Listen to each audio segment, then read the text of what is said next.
In part 2 of our series on the DC sniper, we follow John Muhammad and Lee Malvo as they embark on their plan to kill 6 white people a day for 30 days. We'll cover the events from December 2nd, 2002 through December 24th, 2002, including the murders, the FBI investigation, and what led to the arrests of Muhammad and Malvo. We'll also discuss the court follow-up and look at what became of both men. I'm Mike. I'm Ian. And I'm Dave. If last week's practice murders were any indication, stick around. Part 2 of this heinous crime spree is only going to get worse. This is Necronomipod. At 8:12 a.m., an Indian man gassing up his cab. Minutes later, at 8:37, an Hispanic woman sitting reading a book on a bench outside of a restaurant. The young lady that I just seen about 5 minutes or 10 minutes ago off the bus was laying right there, and it was just terrible. Just over an hour later, at 9:58 a.m., another single bullet, another victim, a woman cleaning her car at a gas station. Altogether, 6 shots, 5 apparently random victims within 16 hours. Police are stunned. Nothing like this has ever happened in Montgomery County. This is a very safe community. Our homicide rate just increased by 25% in one day. So we were just talking off air, and I think it's going to become a reality almost. Are you guys going to finally allow me to upgrade my chair here in studio? I think we're considering it. I put in my time. Paid your dues. Won't it affect your tailbone operation, though? Well, I have to get it specific. It'll be a custom-made chair for my tailbone and spine. But yeah, well, that'll be exciting. Yeah, I need a new chair, too, so I guess we'll let you in on it. Yeah. And go for a 3-pack? Sure, why not? I guess we would like a 3-pack of chairs, please. Give us your finest model. You have to do a new YouTube video once you get it. Update everyone. Be great. Yeah. People will love it. They were very upset when they saw the chair I used in studio. They were very concerned for me. That's comfy enough, I guess. You drink enough Diet Millers, you can't feel anything. Of course. Did you guys listen to a lot of Meatloaf this week? No, but I have been craving meatloaf. I'd much rather eat it than listen to it. That music's horrible. God damn, pal. All week, meatloaf. I haven't heard much. I mean, I don't really listen to the regular radio or... Not a Meatloaf fan, Dave? No, it's awful. I don't understand. Okay. It's horrific music. Is it better or worse than Prince? I will say better. Oh, worse. You think it's worse than Prince? It's awful. I think it's better than Prince. No. I think Prince is better. But I actually don't mind Meatloaf. Like, I don't think he's great, but he's all right. I like Prince, though. Like, I'm not... No, I don't. I don't hate Prince or anything. I don't really love Prince music. That stupid shaped guitar. Get the fuck over yourself, pal. The guy is a fan. He was a fantastic musician. It's just not my cup of tea, but I give him all the credit in the world, though. He's way better than fucking Meatloaf. But Meatloaf was a pro wrestling fan. Oh, well, Bonus points. The greatest thing Meatloaf ever did was bitch tits, not the music. Right? Yeah, or Rocky Horror Picture Show. Yeah. That's all I can think of him from. I couldn't tell you a Meatloaf song, to be honest. I just know I don't like it. Do we all enjoy Meatloaf the food? Yeah. Oh, yeah. It's delicious. Now you're talking. Meatloaf sandwich the day after. All right. Now you're really talking. I feel you. Cold. Mm-hmm. I'm with you, man. I'll be going home tonight post-recording and be having a delicious cold spaghetti sandwich. There you go. So, it is what it is.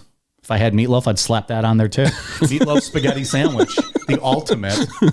Why not put one of those frozen burritos in the microwave and throw that on there? Maybe on the side. Now we're getting ridiculous. You mean to tell me spaghetti on top of meatloaf on a sandwich? That'd be delicious. Of course it would. I don't see how that would be bad. How could it not be? Yeah. And then I would sleep for 13 hours. I would love to sleep for 13 hours. Sounds great. Should have a spaghetti and meatloaf sandwich. All right. Well, I don't know. We went down a tangent there I wasn't expecting, but Dave and Ian hate Meatloaf, the singer. Awful. Who would you put below Meatloaf? Brooks and Dunn. But now you're just being ridiculous. You're way out of line. And I would argue you might put Brooks and Dunn ahead of Meatloaf even slightly. Below Prince, ahead of Meatloaf. Maybe. Depends on the day of the week. What about Garth? Your favorite. Awful. Longtime favorite of yours. Who sings the I Got Friends? Garth. Garth. Okay. Yeah.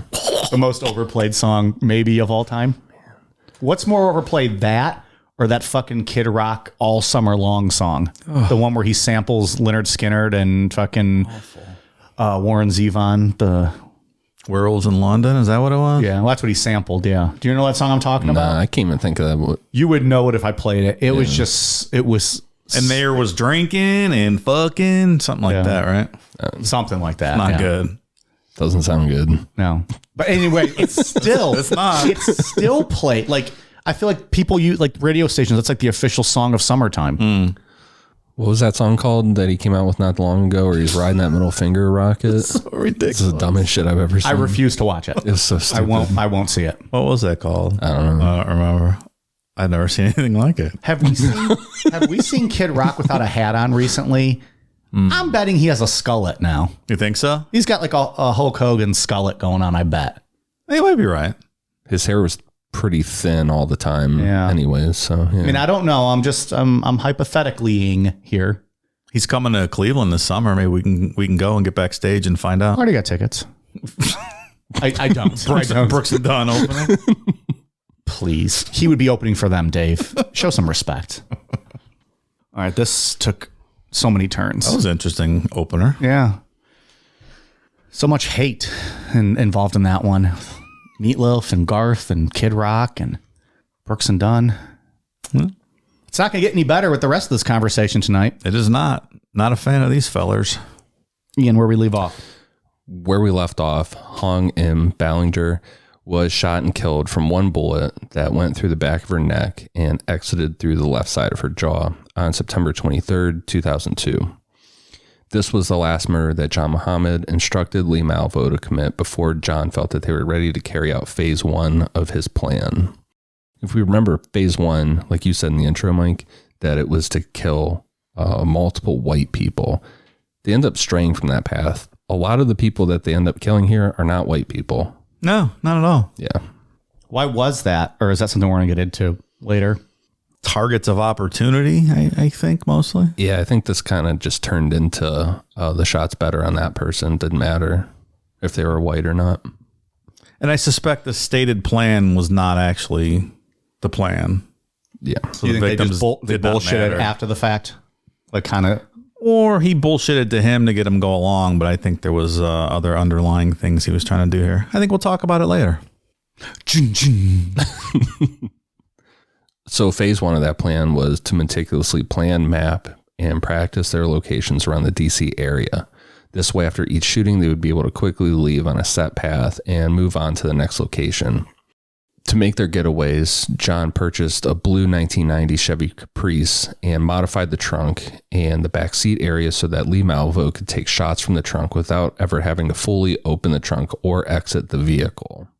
On October 2nd, 2002, at 5:20 p.m., Phase 1 kicked off with a gunshot through a Michael's craft store window in Aspen Hill, Maryland. There were only a few people in the store at the time, and no one was injured. Police were called, but there really wasn't too much to do other than take down the report. And the thought at the time was something like a drive-by shooting that missed and ended up going through the Michael's window. That bullet probably hit a bunch of glitter went everywhere, Mike. You hate glitter. Death penalty, right? No, don't even get me started. Just went straight down the whole glitter aisle. Yeah. Can you imagine Like, you know, those the old... cleanup that would take? Because like a broom and a mop, it's still going to be sticking on the floor underneath. Right. You're not getting that up. You just now have a glitter floor. That's what it is. I knew he'd be more aggravated with the glitter than the homicides are going to. We didn't talk about a homicide yet. You don't know that. Just saying right now, you got me fired up about a glitter. It's like slow motion sniper bullet. You just see it go through like multiple bottles of glitter. Right. Who the fuck invented glitter? Fuck them. Yeah. Fuck them. I'm telling you right now. Put me in an octagon with that piece of shit. About an hour later at 6:30 p.m., 55-year-old James Martin, who was a program analyst for the National Oceanic and Atmospheric Administration, was shot and killed in the parking lot of a Shoppers Food Warehouse grocery store in the city of Wheaton, Maryland. No one saw anything, and James didn't have any enemies in life. He was described as a really nice, loving guy that just kind of stayed low to the ground and did his own thing. Police investigating the shooting again thought that there was a solid chance that this could have been a stray bullet that hit James. There's no reason why this guy would be picked out. These attacks are going to ramp up, so there was no question that they were committed by the same person, and they all took place in that Aspen Hill area, along with a few other nearby areas in Montgomery County, Maryland. The next day, on October 3rd, a little after 7:40 a.m., 39-year-old landscaper James Buchanan, who was known to all of his friends as Sonny, was shot and killed with a single bullet while mowing the grass at the Fitzgerald Auto Mall. At first, witnesses in the area thought something had happened to his lawnmower, like it backfired and a piece of it shot off and hit him. The police and paramedics showed up pretty quick, but it still took them 20 minutes to actually figure out that Sonny was shot. And that's not a knock on paramedics. That's just how long it took them.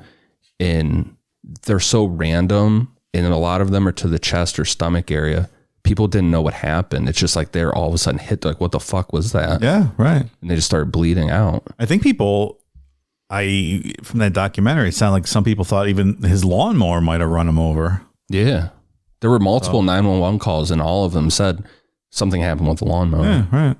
And it was a big lawnmower. It was like more of those ones that you see guys riding around on. Yeah. Like the stand on the back kind of thing. Kind of, yeah. That'll fuck you up. You get run over. Well, it wouldn't be pleasant. No. Isn't that in there's a scene in that movie. I always forget the fucking name of it. It's the one I really like with Ethan Hawke. Sinister? Sinister. There's the scene with like the camera on the front of the lawnmower as it's going through like the yard. Do you remember what I'm talking about? Yes, I do. It's a terrifying scene because it's so loud and you're just thinking like, oh, this lawnmower is going to do some fucking damage to some people. Man, that's a good movie. It really is. At 8:12 a.m., Prem Kumar Welker, age 54, who worked as a part-time taxi driver, like something to make extra money, was shot and killed. On this day, he was getting some gas at a mobile gas station in Aspen Hill. He was planning to go home after he got gas to get ready for celebrating his 25th wedding anniversary that evening. After Prem was shot, he was able to stumble over to a minivan that was parked at the pump next to him, and the woman driving happened to be a pediatrician. So she called 911 and was trying to do CPR to save Prem, but he died. I was sitting at the gas station this week and just thinking about what it'd be like to look over and a sniper took the person next to you out. Terrifying, right? Like, what do? Do you try to help? Do you duck? If you try to help, aren't you thinking that there might be another round coming in? I think you duck first, maybe wait a second and then run over. Yeah, that's crazy. At around 8:30 a.m., Sarah Ramos, age 34, got off the bus at Leisure World Shopping Center in between working as a babysitter and a housekeeper. Sarah walked over and sat on a bench nearby and started reading a book. At 8:37 a.m., she was shot and killed by a single bullet. That's what I'm talking about, what I said last week about how you have these thoughts of the future, just even immediate future, the next day or whatever she's going to do. Right. Sitting on a fucking bench. And it's just over. This time there was a witness who said they saw a white van or white box truck pull away from the scene. They said this vehicle pulled up near where Sarah was sitting and sped away after she was shot. At this point, police put out a be on the lookout for the van or truck, and things were starting to come together a bit, that this might not all be random. This is the one I believe that people in the store thought it was a suicide. I think they mentioned that in the 911 call. They thought she just shot herself because they heard the shot and she just slumped over. Yeah, because that's what you would think. Right. You don't think that someone's 100 plus yards away sniping. Yeah.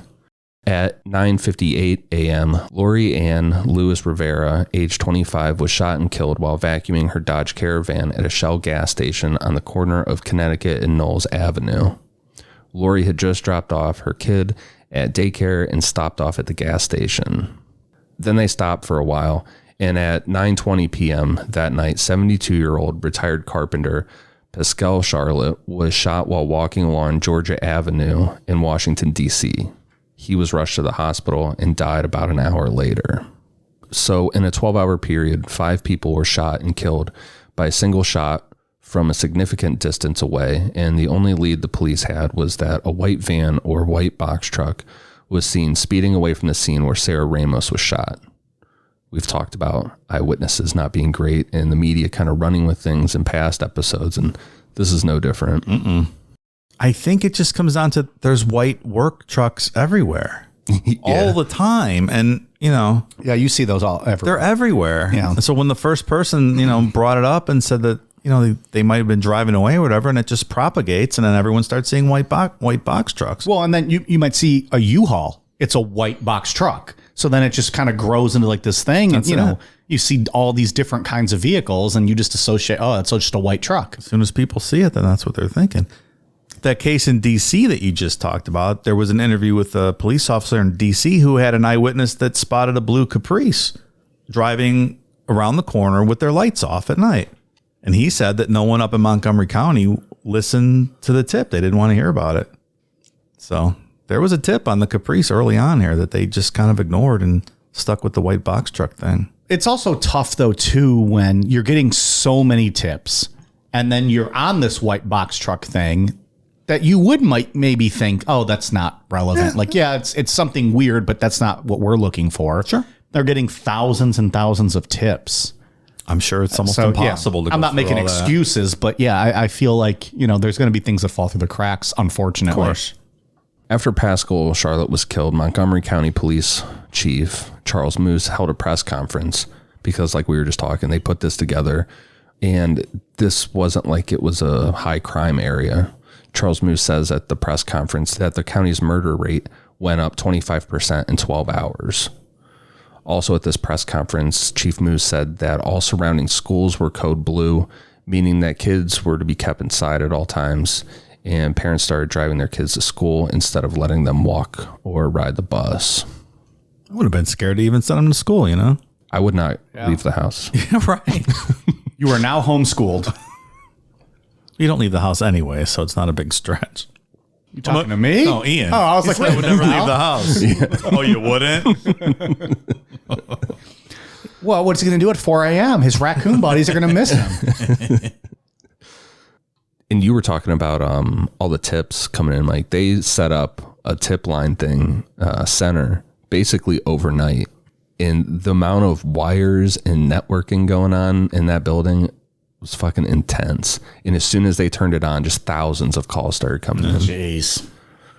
And ridiculous ones. I'm the sniper. Yeah. Just all kinds But that's of what I crazy mean. shit. Like, you're expecting one person to be able to figure it out when you've been, told a white box van, a blue Caprice. Okay, thanks, pal. Yeah. No. Let me get to the other 900 calls. It's unfortunate, but I get it.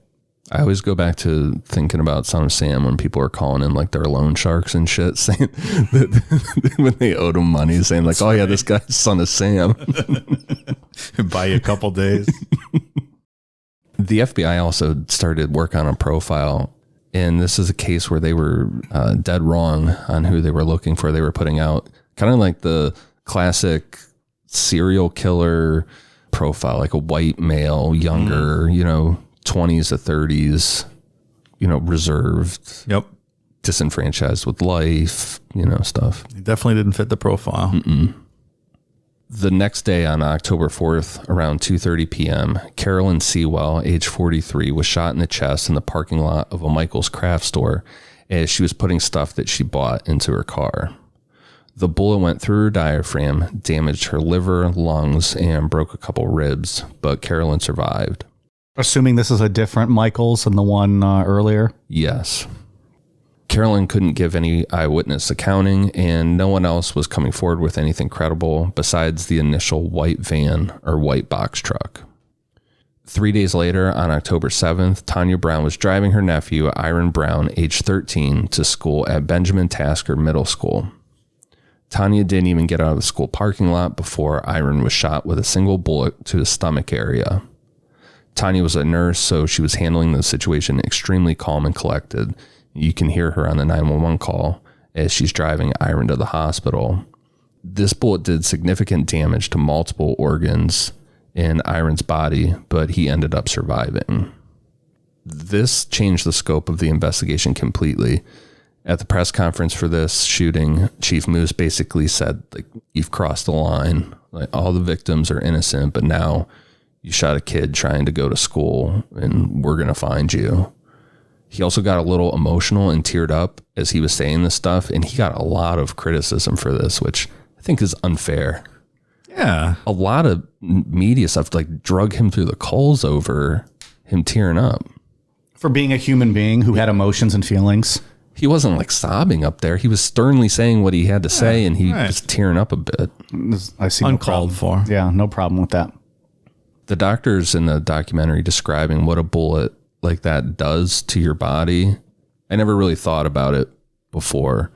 And when they went into detail about how it goes in and then cones out and talking about like the damage it does. And the pressure it exerts on the tissue and everything. Yeah. It's pretty fucking crazy. I can't imagine what that feels like.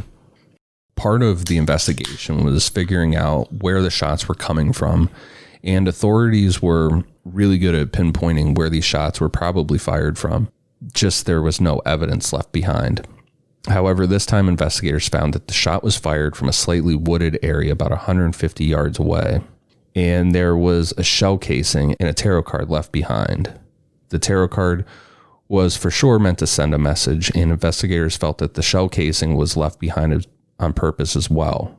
At all the other shooting locations, the shell casing had been picked up.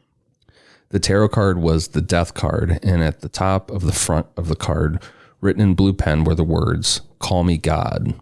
On the back of the card, there were 3 lines of wording, again written in blue ink, and they read, "For you, Mr. Police. Code, call me God. Do not release to the press." You into tarot cards, Ian? I think they're interesting, yeah, for sure. I think they're cool. I like the pictures. The artwork is very cool. Yeah. I don't like to fuck with that stuff though. Yeah, you believe that stuff. I don't fuck around with that. Yeah. Like I would never, even though I don't believe in, fortune telling and all that stuff, like I wouldn't mess with it just in case. I kind of put that on the same level as like horoscopes. Like, it's like a fun little entertaining thing. I don't put much stock into any of it. I don't know if you guys remember it or have ever seen it, but like the fortune telling place in Parma, it's just like this. Isn't there one like every four blocks? I just remember the neon sign lighting up. It's like this. It looks like a straight up hole in the wall. Angie always tried to talk me into going in there. She does tarot card readings. It says on the neon sign out front, and I'm like, it sounds fun, but no. I think I do know what you're talking about. Yeah, and it's like in a little plaza, but it's like the smallest fucking spot in that plaza. Windows are all like draped with weird like carpets and curtains in the window and the neon sign and beads on the door and all that weird shit. It'd be entertaining to go do that. I wouldn't take it seriously. It's like I don't think that the time of year you were born dictates your personality. No. I saw a news article that said that that's probably all wrong. I think it was one of the science things that I like looking at. Aren't we all Capricorns here?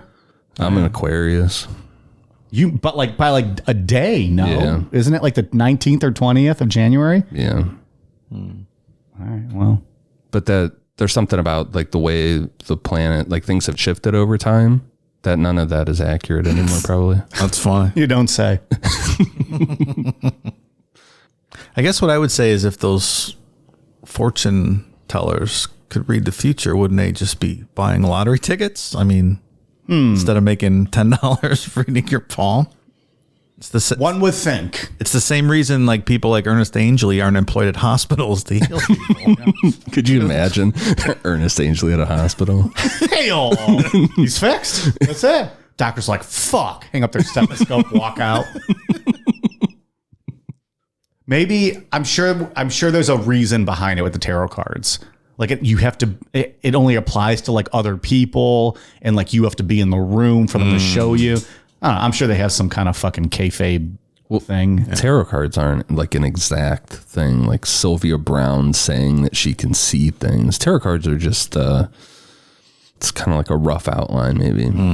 Like if you pulled a death card, what does that mean? It's interpretation. I guess it would have to be, wouldn't it? Yeah. I mean, still, like I don't want to fuck with it. I don't want to Dave sit there and could mess right around. now pull out a card and be like, Mike, in 2 nights, you're going to be shit-faced when we record the bonus episode. I'm like, motherfucker, he's right. God, how do you know? That's a rough outline of pretty much what's going to happen in a couple nights. Boom, nailed it. So the tarot card said, don't release this to the press. But someone in the police department decided to go into business for themselves and leaked this tarot card to the media. Then WUSA TV made it public, and then the Washington Post took it nationwide. This case has more leaks than our recording our show with all of Mike's pee breaks. It's a lot of leaks. Is their length as sustained as mine, though? Probably not. It'd be hard to do. On October 9th at 8:18 p.m., civil engineer 53-year-old Dean Myers was shot and killed while pumping gas at a Sunoco gas station in Prince William County, Virginia. Again, people around the scene said that they saw a white van, and authorities at this point were pulling over white vans and box trucks, but this didn't do anything in the case. I mean, number one, we already know that it's a blue Caprice. We talked about that already, but like you said, Dave, there are so many fucking white vans on the road. You're going to spend all your time doing this. Sure. Not possible. And the police weren't publicly saying that they didn't really have leads, but the public could sense it. So gas stations started putting up huge tarps hanging over the gas pump so customers weren't in sight of the shooter. Just wild. Yeah, it's crazy. Those pictures are crazy of it, too. I know. It just doesn't seem real. Like that's what's happening. And everyone's walking around zigzagging and shit, you know. Just gotta get drunk, and you just naturally do that, right? Wobbling all over the place. I'd never be able to shoot you walking home. No. Well, when I stop for my piss break. That's right. Clear target at that point. Around 9:30 a.m. on October 11th, 53-year-old businessman Kenneth Bridges was shot while pumping gas at an Exxon gas station off I-95 in Spotsylvania County, Virginia. When Kenneth was shot and killed, there was a police officer nearby that responded within minutes, but just like all the other shootings, there was no sign of the shooter. All authorities got were eyewitness accounts of a white Chevy Astro van with a ladder rack on top, which, like we just said, it's not accurate. Is this the one where the police set up a roadblock real quick and they actually pulled into was like a Bob Evans parking lot across the street, and one of the police officers stopped them and was talking to Muhammad and like ran his stuff and all, but they were looking for a white truck and he didn't really raise enough suspicion, so they let him go. Gosh. Yeah, they had him. And like years later, they interviewed the cop, and he started crying during his interview because he had him, and That'd be tough. yeah, let him go. What can you do? Oh, yeah, absolutely. Not his fault, but maybe if they would have listened to that blue Caprice tip from the cops in D.C. Well, I mean, but now you're getting, that's multiple things now. I mean, it adds up. Eventually, like you got that tip. Now you stop these two guys. You didn't really necessarily have a reason or, any reason to think it was them at the time. Well, Malvo was in the trunk still when he stopped them, so it was just him. So he didn't see two guys even. But I'm just saying maybe if they would have didn't even know it was two guys, really. No. I'm gonna say maybe if they would have, accepted that as a legitimate tip, the blue Caprice. Oh, maybe it would have been on the radar could have changed somewhere. Everything. Yeah. On October 14th at around 9:18 p.m., 47-year-old Linda Franklin, who at the time was working as an FBI intelligence analyst, was walking out of a Home Depot in Fairfax, Virginia, holding hands and joking with her husband, William, when she was shot in the head. Investigators were hopeful because this time they had an eyewitness who said that he saw the shooter take the shot from an enclosed parking lot. This eyewitness was a Home Depot employee, Matthew Dowdy, and he was really specific. He said the shooter was a, quote, light-skinned man with dark hair and a mustache. He said the shooter was wearing a denim jacket, bent down, and pulled out an AK-47 rifle, which he said it was for sure an AK-47, took the shot, and then drove away in a cream-colored van with a burned-out tail light and had a ladder rack on top. It's very specific. Extremely specific. Investigators made this public really quick to be on the lookout for this van, but as we know, John and Lee were in a blue Caprice. When investigators watched the Home Depot surveillance camera footage, they found that the Franklins left the store at 9:17 p.m., and the first 911 call came in at 9:19 p.m. The camera showed that Matthew Dowdy was still inside the store at 9:21 p.m. when customers that were in the parking lot ran back into the store panicking. Matthew Dowdy was charged and convicted of interfering with an investigation. Clown. Did he ever give a reason as to why? Like, was he just trying to make himself famous, get on TV? People just want to insert themselves, right? Yeah, I read a news article about his sentencing, and it said the whole time he just sat there quiet, didn't talk at all. His lawyer talked to him. Yeah. The 911 call that Linda Franklin's husband made is one of the worst things I've ever heard. Why would you listen to it? It was in a documentary. Oh, they fooled you. It was awful. That is And the something. cop explained like it went in the side of her head and came out her eye and took off a quarter of the front of her head. And like, hey, he was standing right there. They were holding hands, so Yeah. half of her head basically hit the side of his head. Yeah, while he's holding hands with her. He cries, like you've heard people cry before and yourself cry, whatever. There's something about the way he cries and like the sound. It's like not a natural type of crying. I couldn't even begin to imagine. It is unimaginable to be in that position. Like, all of these people are just doing, I mean, I guess every victim we've ever talked about, has their lives that they're living, but this is just so fucking random and quick. Yeah. Like the Kenneth Bridges that we talked about earlier, he was just coming through. He wasn't even from this area. He just needed to get gas. And his friend called him and said, stay, try and keep driving. But he really needed gas. He's like, I'll take my chances. I'll be all right. Nope. And part of this is because there's eyewitnesses around, so you know exactly what happened. Whereas, like serial killers and whatnot, you find the body later and you don't have that kind of firsthand knowledge of what exactly took place. Yeah. And people see this whole thing. And we talked about how the public could sense that the police had no leads to really go off of.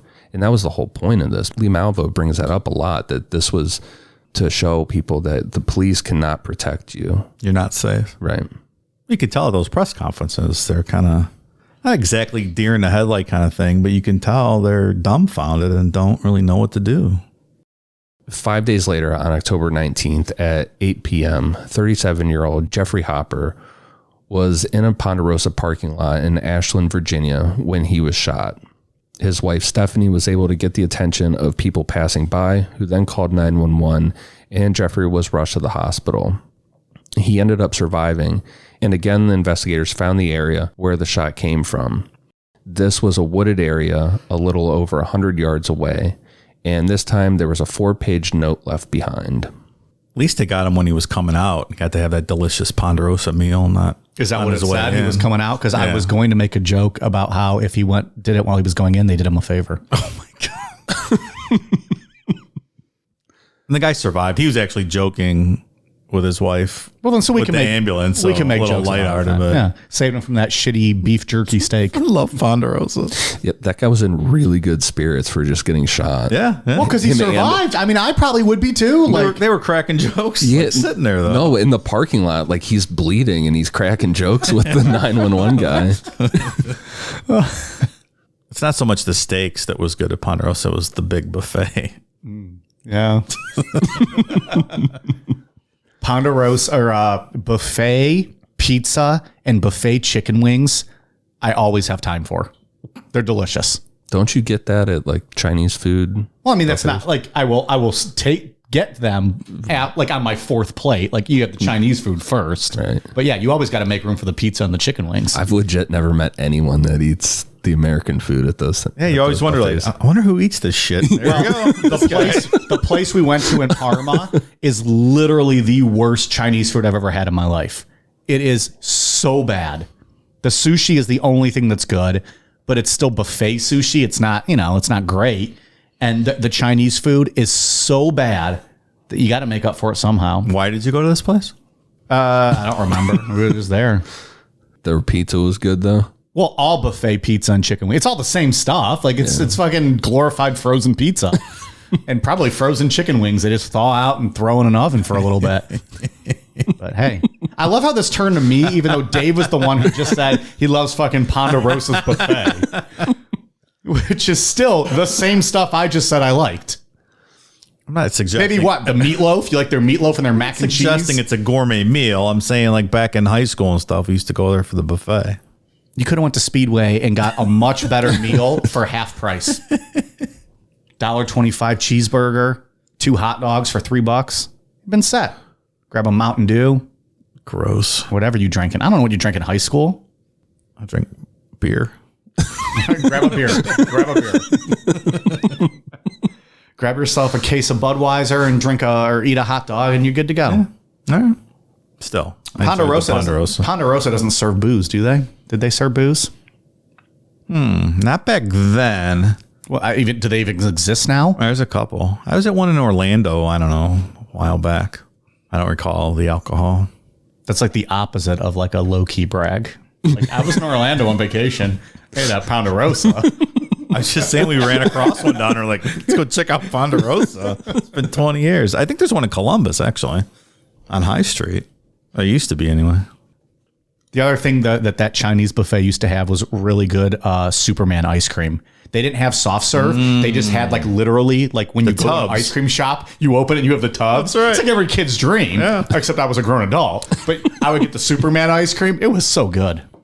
Except that all those hillbillies that eat there were taking a shit 10 minutes before and didn't wash their hands, and they were getting scoops out of there. In all fairness, that's every buffet. I just assume. I mean, you know what you're going into, right? Like it's infested with germs and shit and spit and people hanging over the thing and, picking food up and dropping it back down. And my buffet days are long behind me. These conversations. You just went to Ponderosa in Orlando, you said. That was like 10 years ago. Oh, you didn't make it seem like it was that long ago. Oh, yeah. That was a long time ago. Yeah, I haven't had a buffet in at least 6 years, I guess. Yeah, I'm done with those. I can't remember the last time. I usually always stay away from buffets. Okay. Well, that's that. So this guy was shot in a Ponderosa parking lot, had a good time with his wife, laughed about it, survived. First good news we've had yet tonight. Yeah. Then we get a 4-page note.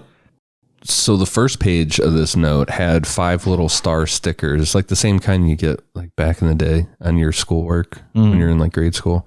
And the same lines as the tarot card said, "For you, Mr. Police, call me God, do not release to the press." The letter went on to say, "Do not release to the press. We have tried to contact you to start negotiation, but the incompetence of your forces in 1 Montgomery police officer, redacted." A lot of the stuff is blacked out. Redacted at redacted Friday. What they're saying is they contacted a police officer in Montgomery and on a certain date, but that police officer didn't do anything about it. Right. The redacted were just the dates and the names of the officer. And in all fairness, we'll talk about it. They play some audio clips of the police officers taking these phone calls. And I think it goes a little along the lines of that there's thousands of calls coming in, like you brought up. Yeah. We can't sit there and take every one of them seriously. Because they're probably getting a ton of prank calls or just ridiculous, calls of people like wanting to be famous or just drunk assholes or whatever. It almost seemed like they expected them to be like, "Oh my God, yeah, we're going to take you real seriously." When the cop's like, "Okay, if you're the sniper, turn yourself in." Yeah, right. Come turn yourself in then. Yeah. Prove it to us. Yeah. Promise we won't do anything. Just show up. We want to see it's you. We won't do anything.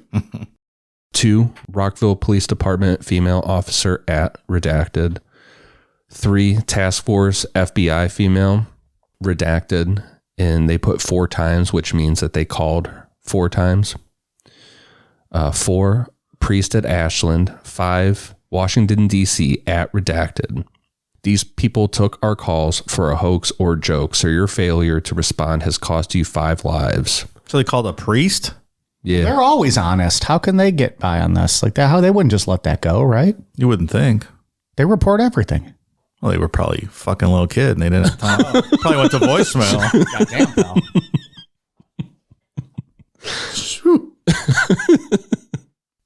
If stopping the killing is more important than catching us now, then you will need to accept our demands, which are non-negotiable.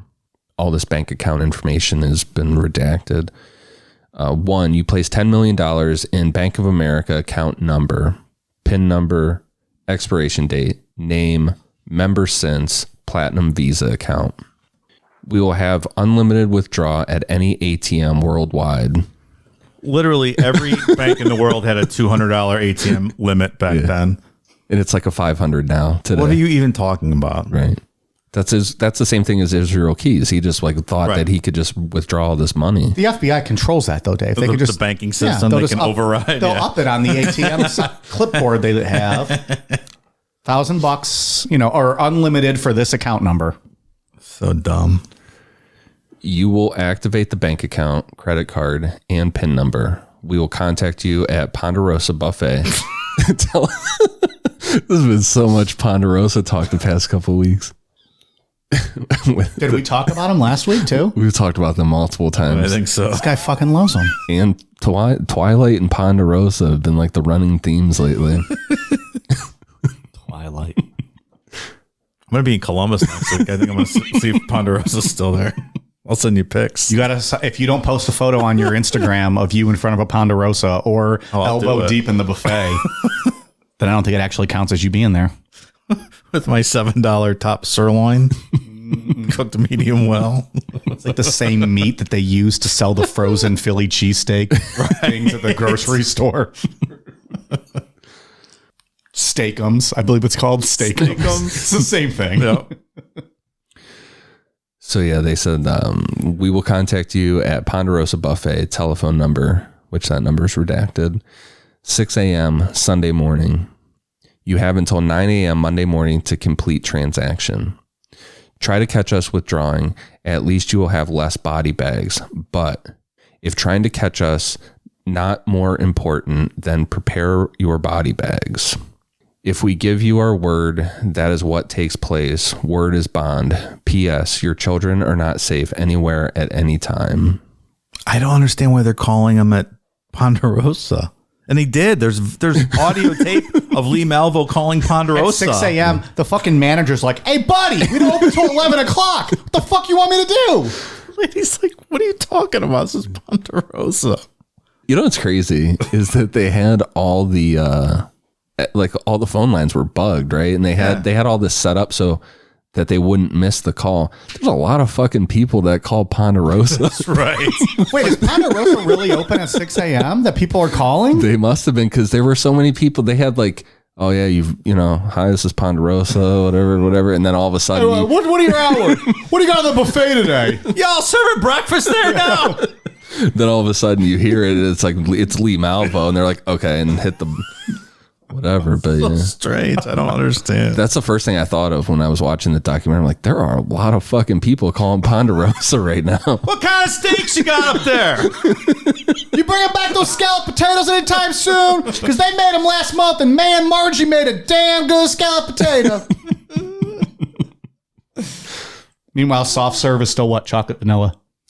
Right, yeah. Wasn't that all it was? I think there was a mix one too. Well, yeah. Well, of course. Oh, you gotta have a twist. I get the twist every time. Who the fuck ordered just one? Oh, I do. I only get vanilla, and that's it. Oh man, I don't like chocolate ice cream. That's the most absurd food take that's ever been had on this show.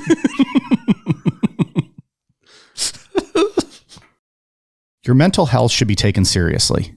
Nothing can cripple your day or stunt your motivation more than feeling depressed, anxious, or sad. We all have a lot to deal with in our daily lives, be it the struggles of work, keeping food on your table, or even paying the bills.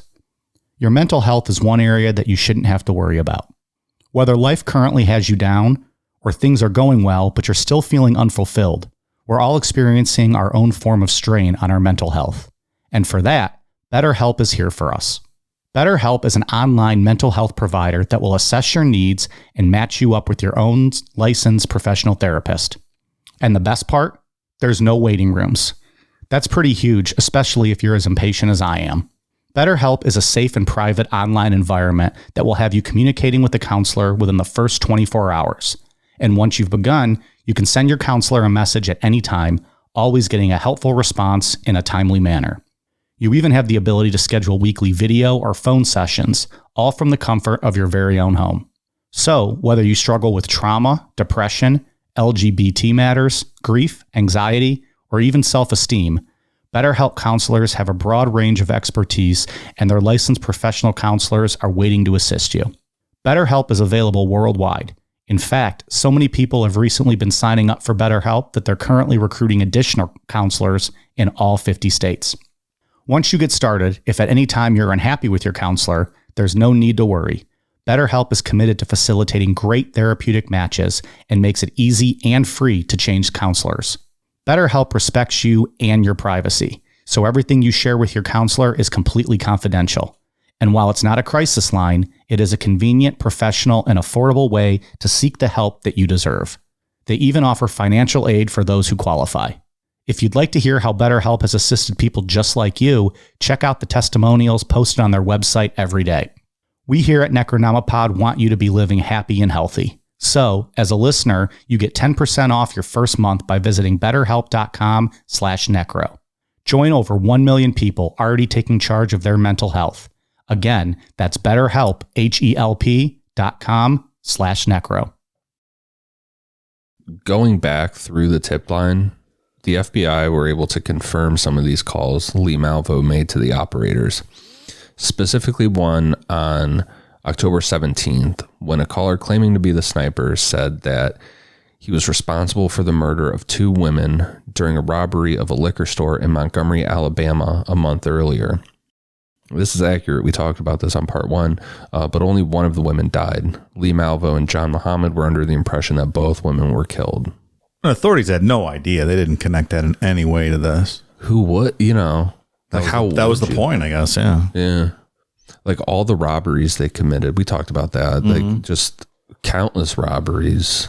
Who knows if they took shots or shot other people. Sure.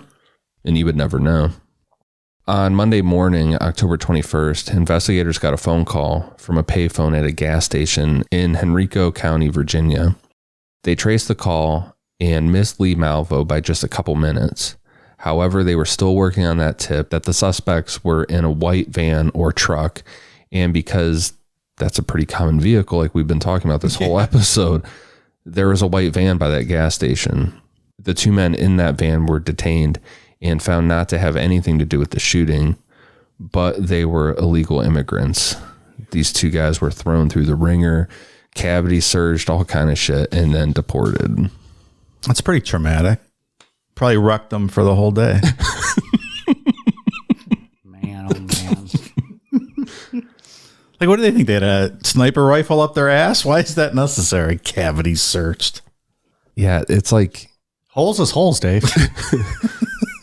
These guys had nothing to do with that, but then it's like, oh, well, while we've got you here. Yeah, that's such a broad thing with the white van.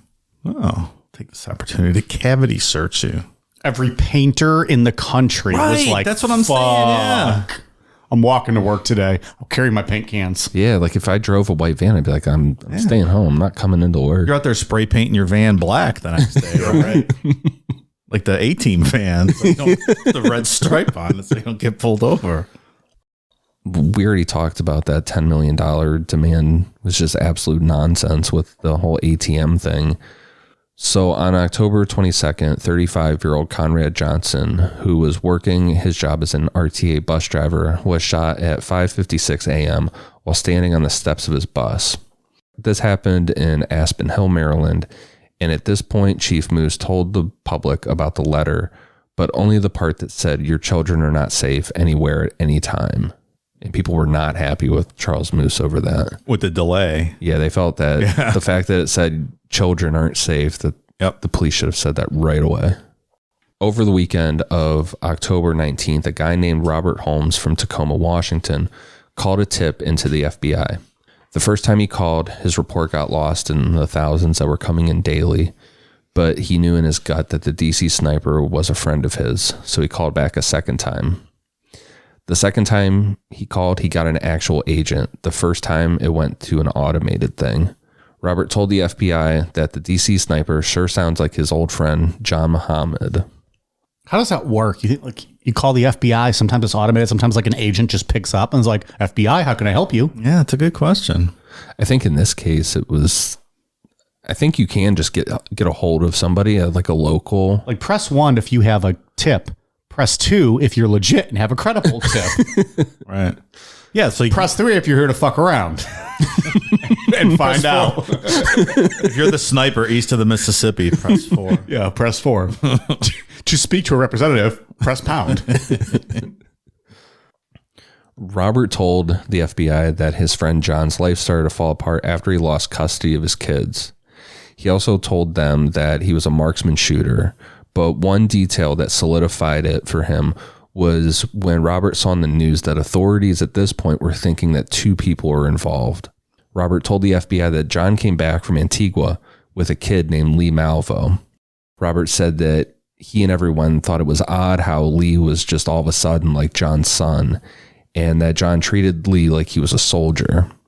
The last thing that Robert told them was that John took Lee to the shooting range all the time, but that there was also an old tree stump that they used to use for target practice, and John used a Bushmaster rifle. The day after Conrad Johnson was shot and killed, the FBI went to Tacoma and took that whole tree stump that Robert had told them about. They just dug it up and took it to a forensic lab.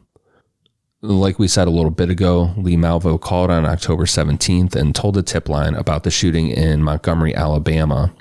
The FBI reached out to the police in Alabama and learned that there was some potential evidence from that shooting. The thing with that tree stump is someone leaked that, so there was helicopters. They were trying to do it on the download there in his backyard. Helicopters over, like broadcasting everything. So if you're the guy that called in a tip, you're like, that motherfucker's watching. He knows exactly what they're doing here now, and he knows I dropped a dime on him, and is he going to come back and smoke me? So that's pretty scary.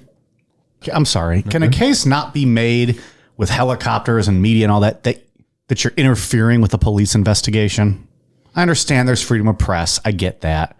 But at some point, you are actually interfering with an investigation that, if you delay, may cost lives. I think in this case, the leaking of the tarot card and then this leak definitely interfered with an investigation. Sure. Definitely the person making the leak should be held accountable. I'm just wondering, at what point do you hold the media accountable a little bit? I don't know. I'm thinking out loud. I'm not saying there's an answer, but when they're trying to actually catch this killer who's threatening to kill your kids, now you might be slowing this whole process down, and there's more bodies now. I don't know. That may be true. I don't know what you could do about it, I guess. I think it's just an ethical thing. Right. But then I'm sure. The next news station isn't going to have those same ethics, and they're going to do it. Right. That's why. So then they're all out there. Yeah. And those organizations figured out with OJ how much money can be made.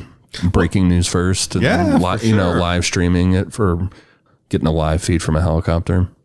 And like if you go back 50 years ago, you'll hear stories about like the White House press pool, and they ask them for national security reasons not to publish this, and they all complied because it was for the good of the country. You don't see anything like that anymore. Or you go back to there was never photographs of FDR in a wheelchair. Exactly right. A lot of half the country didn't know he was suffering from polio and in a wheelchair. Like that would never. And they didn't know that. Yeah. And nowadays they'd be salivating at the chance to do that. Yeah, different times. They should have had just one of the cops shine a laser pen up at that helicopter. All those red dots in the pilot's eyes. I'd have taken care of them. Boom, done. I always hear how dangerous it is with the pilots coming in, so I made them fly off. Are laser pens still a thing? People still use those? I was watching wrestling the other night. It was a 1999 one, and the laser pointers were out in full force, man. Oh yeah, just shining them on everybody. Yeah. I remember seeing a video on YouTube a while back. It was Kiss was doing a concert, and Paul Stanley, someone kept shining a laser pointer. He stopped the song and then told the guy, "I'll come down there and shove that pen up your ass." And like the whole crowd went nuts. And I'm like, I would love to see Paul Stanley in his 7-inch heels jump off stage, catch this guy, and shove a laser pen out of his ass. Fantastic. I picture like the laser coming out the guy's mouth. An agent from the Mobile office gathered that evidence and flew to Washington, D.C., arriving Monday evening, October 21st. While the ATF handled the ballistic evidence, the FBI took the fingerprint evidence to their lab. The following morning, the fingerprint database hit a match. A magazine that was dropped at the crime scene in Alabama were the fingerprints of Lee Boyd Malvo from a previous arrest in Washington State. That whole immigration thing that he got picked up for. Yeah, and the border agent said that they don't normally fingerprint minors, but for whatever reason they did that time. Lucky. Yep.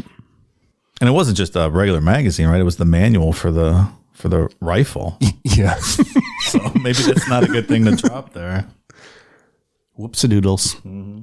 The arrest record showed the stuff we talked about in part 1 with that immigration issue, that Lee was taken in by Border Patrol and then bailed out by John Muhammad.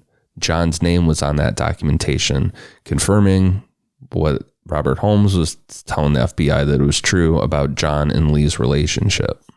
The ATF found out that John Muhammad had a Bushmaster rifle in his possession. This gets a little weird with gun laws. So at the time in the state of Washington, it wasn't illegal to buy a gun for someone if it avoided a background check. So you could essentially you can go buy someone who would be disqualified from owning a gun.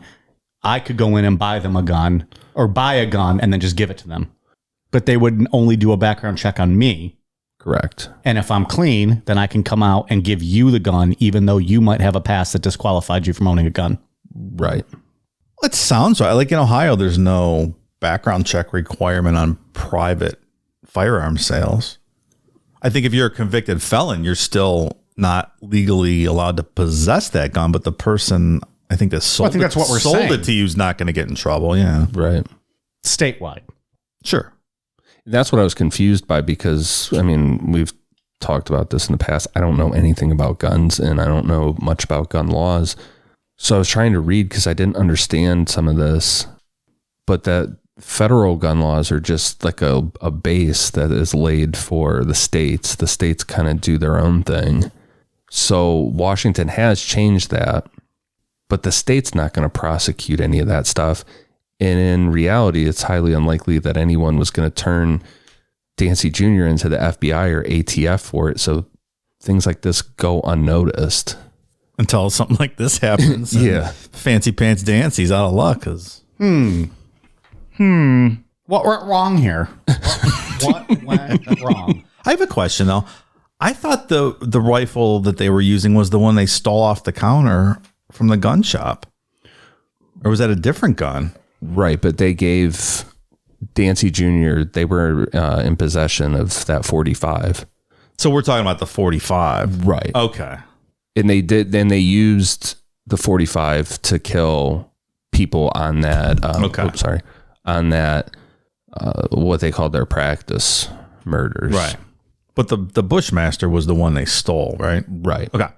The Bushmaster sitting across from you, Dave.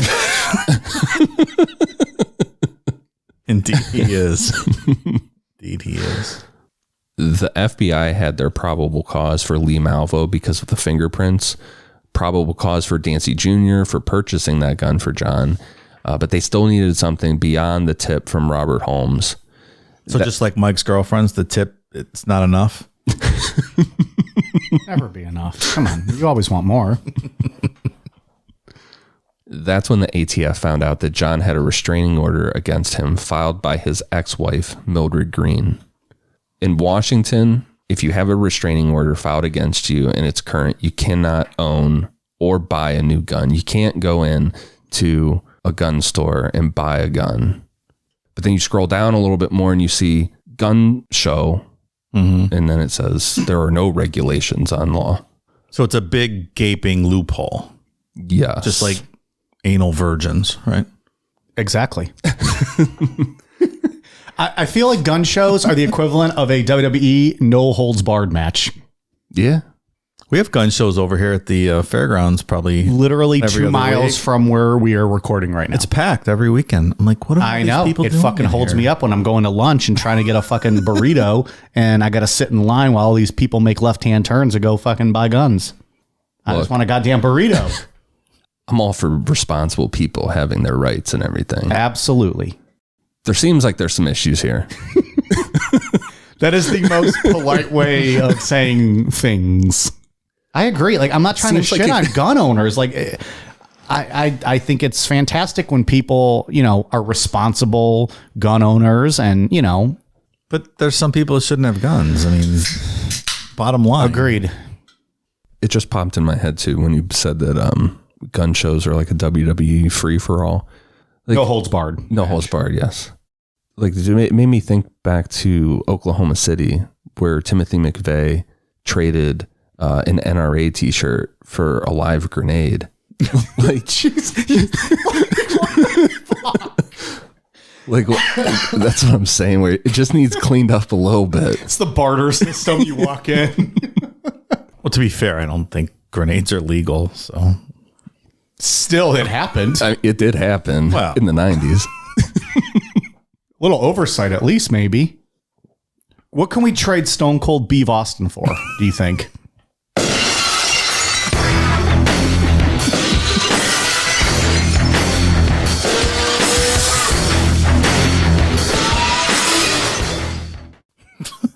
He's got to be worth what? An assault rifle, at least. Absolutely. He's famous. Most famous beaver in the world. Take him up to the gun show. See what you can get for him. Hello, sir. I see your rifle, and I trade you one beaver. What? Not just any beaver. What? I said not just any beaver. What? The official mascot of Necronomipod. What? Stone Cold Beef Austin. And then I just hit the guy with a stunner, and I walk away with the beaver anyways. Regardless of how John got the gun, the FBI had the ability to charge him with federal weapons violations just because that he owned or that he had a gun in his possession with an active restraining order filed against him. On October 22nd, the FBI searched their criminal records database and found that John Muhammad had registered a blue Chevy Caprice with the license plate NDA 21Z in New Jersey. And with that, the media distributed their pictures and the car they were driving everywhere. All of this came to an end at 3:15 a.m. on October 24th, 2002, when John Muhammad and Lee Malvo were found sleeping in their car at a rest stop off of I-70 near Myersville, Maryland, and they were arrested on federal weapons charges. Police were tipped off by Whitney Donahue, who noticed the parked car. State Trooper Wayne Smith from the Maryland State Police was the first one to arrive at the scene and immediately used his unmarked police vehicle to block off the exit by angling the car sideways between two parked tractor trailers. As more troops arrived, they effectively sealed off the rest area at both entrance and exit ramps without John or Lee noticing. With all the escape routes sealed off, the SWAT team officers moved in and arrested both John and Lee without incident. And it's crazy that they were both sleeping and they weren't monitoring the news, so they had no idea they had been made and they were looking for them. Like, that's not a great plan when you're out doing crimes. Yeah, and I don't know if my outline expressed it enough, but this is all over a weekend. You know, just like a 4-day period. Yeah. The FBI, between finding that note and everything, like the FBI and the ATF pieced this together real quick. Oh yeah, just snoozing away. Yeah, like they should. You know, one person should be up, one person should be sleeping. I don't. Very maybe the arrogance, right? Yeah. You get comfortable. I think that's exactly right. What they found in the Chevy Caprice was the Bushmaster rifle that had been used in each attack, a rifle scope for taking aim, and a tripod to steady the shots. The back seat had the sheet metal removed between the passenger compartment and the trunk, enabling a shooter to get into the trunk from inside the car. The Chevy Caprice owner manual with written impressions of one of the demand letters. Like, they sent it away to their forensics lab and they could tell that whoever wrote that letter was using the owner's manual as like a rest. A digital voice recorder used by both Lee Malvo and John Muhammad to make extortion demands. A laptop stolen from Paula Rufa containing maps of the shooting sites and getaway routes from some of the crime scenes. Doesn't seem great to keep all that evidence in your car with you. You're just cruising around. Did they have like a home base to like drop stuff off and that they would like rest up at, or were they just like living out of the car? Just living out of the car. That was that YMCA, right? Yeah. Showering at the YMCA. They would still do the YMCA. So yeah, they couldn't drop anything off anymore. Yeah. But they slept in the car. That's great. There was a guy interview with someone that was always at the YMCA. He said, he's like, I don't think that they're allowed to just sleep in the parking lot like that, but I guess I'm just going to let it go. Ballistics also confirmed that the bullets pulled from victims matched the ballistics fired into that stump the FBI pulled out of the ground in Tacoma. Investigators in the prosecution said during pretrial motions that John's main goal was to kill his second ex-wife, Mildred. According to this theory, the other shootings were to cover up the motive for Mildred being killed. John believed that the police would not focus on an ex-husband as a suspect if Mildred appeared to just be a random victim of the DC sniper. So here's where we get into maybe that story he told Lee was just BS, all of it. The whole thing with Mildred, that all starts in Tacoma, Washington. But to get away from him after she left the women's shelters and stuff, she came out to the DC area. So she's living in this area. He essentially followed her. Right. You could argue that the whole path of crimes and stuff, the whole all the practice stuff follows a direct line of Mildred's footsteps across the country. But what about like his behavior in the military and kind of that like radicalism type stuff? Like that kind of speaks to what we know as his phases in his plan as well. Yeah. True. Or was it just kind of twofold? You know, he's like, I'm going to do this and it's also going to be my way to get her. Maybe. I mean, and when it came down to it, it wasn't just all white people he was killing, so it didn't seem to matter. Yeah. Targets of opportunity. During the attacks, John lurked around the neighborhood where Mildred lived. However, Judge Leroy Millett stopped prosecutors from presenting that theory during trial, saying that a link could not be firmly established. While in prison, Lee wrote a bunch of mini manifestos about what he called, quote, jihad against the United States. He also said, quote, I have been accused on my mission. Allah knows I'm going to suffer now. Because his rants and drawings of Osama bin Laden and Saddam Hussein, and at the same time they had characters from The Matrix, the manifestos were not taken seriously, and any connection with the terrorist group was ruled out. I don't know. The Matrix terrorized my eyes. Sheesh. There's so many different hearings and trials that happened between John and Lee that we'd be here forever doing episodes on it. They were both found guilty, with John receiving a sentence of death and Lee receiving life in prison without parole. Lee's conviction was changed to him being allowed a chance at parole in 2022 because he was a minor at the time of the murders. But Dave, you brought up that that's just in one state. Yeah, in Virginia, they changed it so he's eligible for parole. But they're still fighting to get the no parole thing thrown out in Maryland. It's actually going to trial in a couple weeks, so we'll have to see what happens. I think it's safe to say he's probably going to just stay where he's at. Yeah, I think that's probably right. I think it was interesting, like the Attorney General, was it John Ashcroft back then, decided that they would initially be tried in Virginia because that was where they had the best bet getting the death penalty. Really? Yeah. Lee also got married in prison on March 10th, 2020. It's some, I was reading about it's some like rich family. She's a trust fund baby. She's like 30 years old, some sort of social justice activist, like a real estate developer family from Iowa. So I'm sure they're real happy that their daughter grew up to marry Lee Boyd Malvo. And she's a social justice activist? Yeah. What's her angle here? I don't know. Just fighting a losing battle. That's what she's doing. Okay. The whole marrying inmates that are doing life is just, it's very interesting. Yeah. I don't understand. How do you even meet? Like you just start writing this guy letters? Yeah. Probably. He says, come on down on this date. I get my commissary. I'll buy you some ramen and a Hershey bar or something. That's how Damien Eccles met his wife. That's a good point. She wrote him a letter. She saw one of the documentaries, wrote him a letter. Yeah. They got married. Damien Eccles wasn't a murderer. This is also true. Like conjugal visits are pretty much gone, right? Are there any states left that do that? I don't know. I wonder. You don't hear much about it. You don't. They hush that. That's crazy. It's interesting what kind of life people choose to lead sometimes. Okay, well, so Lee Malvo found love. He did. Good for him. On November 10th, 2009, John Muhammad declined to make a final statement, and his execution began at 9 p.m.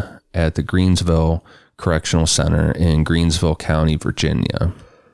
according to the official statement by the prison spokesperson, the actual lethal injection process started at 9:06 p.m. and he was pronounced dead at 9:11 p.m. John Muhammad's body was cremated and the ashes were given to his son in Louisiana. He didn't make a final statement. Well, do we know like what his attitude was through all this? Was he just like an arrogant, cocky, stoic, I'm not saying anything, I did what I did and I believe in it? Yeah, there was no remorse about any of this. No. I got the final meal here. Do you? Chicken and red sauce and some cakes. What does that mean? I have no idea. I thought zebra cakes. That's well, that would be all right. Yeah, that's what popped into my head. Oh, that's a good call. What's red sauce? Like, what does that mean? Like Chicken and red, like spaghetti sauce or marinara?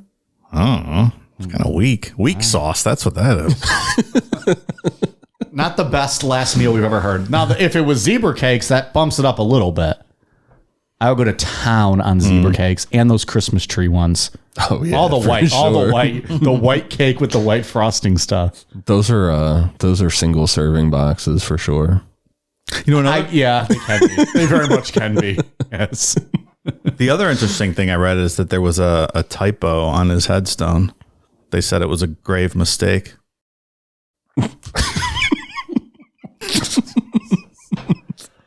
Was there a for real typo? No. Oh, okay. Of course not, Ian. He's over here cracking up before he even said the damn joke. What is it from Curb Your Enthusiasm? Passed away, P-A-S-T. His dad's like, oh, what was it, like $75 a letter or something? Beloved cunt. And just to wrap up on Bullseye Shooter Supply, where the gun came from, and Earl Dancy Jr., in July of 2003, the ATF revoked the federal firearms license of Brian Borgelt, the owner of Bullseye Shooter Supply. If we remember, there were 238 guns were missing. Unaccounted for. Couldn't figure it out. Later that month, he transferred ownership of the gun store to a friend, and Brian continued to own the building itself, so nothing changed because Brian Borgelt skirted around gun laws.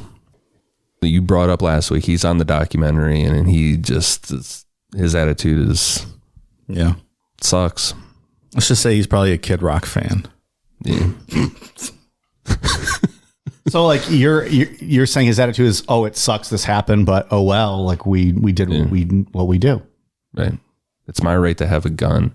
It's the right of everybody to have a gun. No matter what. Right. Period. Sometimes shit happens. That's his attitude. Yeah. As far as Earl Dancy Jr. is concerned, there wasn't a whole thing like the olive skin man in the Oklahoma City bombings like I thought there might be.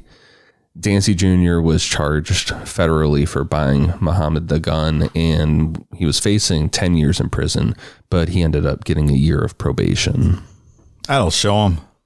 I think there's that whole argument to be made that it's like Washington, the state, does not recognize that law. Mm-hmm. So meet somewhere in the middle. I mean, middle would be like going to jail, not getting probation, right. But right. That's the DC sniper. So the postscript on this, which I think is the most interesting part of the whole thing, is that they were this whole time characterizing the relationship with these two as a father-son kind of thing. But these two were fucking each other the whole time during this whole story, which is crazy. That is the biggest twist we've ever had in the history of this show. Yeah. And like in his interviews, he's talking about like Lee Malvo. Right. Yeah, you're saying, yeah. Like frenetic, fucking how great it was after killing someone and stuff. Like, it's crazy. So they're banging in the car. Yes. He was taking more than one kind of shot in that trunk. Oh, Jesus. And that came out well after John Muhammad was killed. He started talking about that in 2012. Did John Muhammad want it to be kept quiet? And that why Lee waited till afterwards? Or I don't know. And he could be making the whole thing up, I guess. Say how it even started? Or was it just... Sound like it started from day one, right? Yeah, the news article from, I think it was Today, reported it in 2012. It sounded like, he was just right off the bat. He's a pedo. So you're telling me instead of the FBI, if we would have sent Chris Hansen in from the beginning, we would have had this resolved. We would have had this resolved. Fucking John Muhammad would have walked into some house in West Palm Beach looking for some kid from, cyber justice or whatever. Boom. Have a seat, pal. You want a bottle of have water? a seat and put the Bushmaster over in the corner. And, let's have a chat. Yeah. It would have been it. Ball game. I see condoms, some pizza you've brought, and an assault rifle. What were your plans here tonight, John? No, these are just in my car. Well, let me read you from the script. I'm going to bring some condoms, an assault rifle, some pizza. Oh, I had said that? He told me he was 18. So that's crazy when I heard that. What is going on here? That's a wild twist. Isn't it? Did not expect that. You want to believe all victims, but there's something about the way he talks that I'm like, Lee Malvo. Yeah, Lee Malvo. I'm like, who knows? He could be making that up. He could, sure. We've been talking about it, I think, all episode. I know we mentioned it last week. What's the name of the documentary you guys watched? I Sniper. We've been referencing it all episodes, so just want to make sure people know it's out there. And obviously, it's Lee Malvo giving his take because we don't, John Muhammad was not a part of it. Yeah. I still detect not really any bit of remorse or sorrow in the guy's voice. It's just matter of factly, talking about taking headshots. And do you think then doing this documentary hurts his case then for parole or like the possibility or anything like that? Like, I mean, they've got to look at that, right? And be like this guy doesn't. I would think seems to not give a shit. When I started the documentary, I had sympathy. I'm like, okay, this is different than I thought. Like he was really groomed into this. He was, broken down systematically by John Muhammad. But then by the end of it, or even the middle of it, I'm like, I'm sick of listening to this fucking guy talk. Exactly. Like this guy is just the same as any other murderer we've discussed. There's no remorse here. There's nothing. Interesting. That's it. So we think he's not getting out? Is that the final consensus? I don't think so.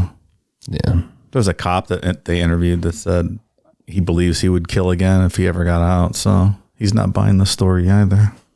It sounds right to me. They're not letting him out. We would hope. I think John probably put him up to this, I think he did groom him into this to some degree. I think it was just like this crazy twisted plot to end up getting to Mildred. I mean, I'm generally not for locking kids up for their whole life when they commit crimes as a youth, but this is just pretty intense. It's off the chart, kind of like you can't let this guy out. And especially if this guy is showing still no remorse, then, clearly it's not like, he's traumatized by what he did in the past or, was groomed some way. Seems like he's just kind of a piece of shit. I cut you off. I'm sorry. What were you going to finish? I thought you were done. Oh, I probably was done. Oh, sorry. He's like, I don't know. That was like 40 seconds ago. I don't know. I don't even know what I was going to taste this chicken. All right. Patron shout outs. Thank you so much to new patrons. Jamie Kompkoff, Samantha Pultz, Chody Foster, Katie Burrows, Stacy Chowan, Joel Adam, Brian Rios, Cheyenne Mainley, Supreme Solar Overlord, Hayden Durr, The Curry Drop, TH Cities, Chloe Ivy, Naomi Baker, Brianna Ford, Allie Overton, Eric Menical, Robert McEwen, Dion H., Jessica, Shalila Law, Cuntoid, Jonathan, Allie Gould, Tyler Hayes, Abby, Teresa Remillard, and Maria. We are at patreon.com/Necronomipod. Thank you all so much. Ian, what do you got? For iTunes, I have one for CC Ryder 6381, Danny Barr 15, T-Gun 201, and Moocow number 8. Thank you guys for the awesome reviews. Dave? That T-Gun 201, Ian, I was just reading that review the other day, and it closes the review and says, also, thanks to my mom for sharing you guys with me. So I guess my question is, shouldn't you return the favor and share your mom with us now? T-Gun 201? Boom. We'll wait to hear from you. Our lines are open. All right. Well, good shit. We are on Twitter, Facebook, Instagram, YouTube at Necronomipod, Amazon.com. Search Necronomipod for all of our merch, Necronomipod.com, and Patreon.com/Necronomipod if you would like to access our bonus content. Thank you all so much. All right, you guys ready for a cool down beer? Cheers.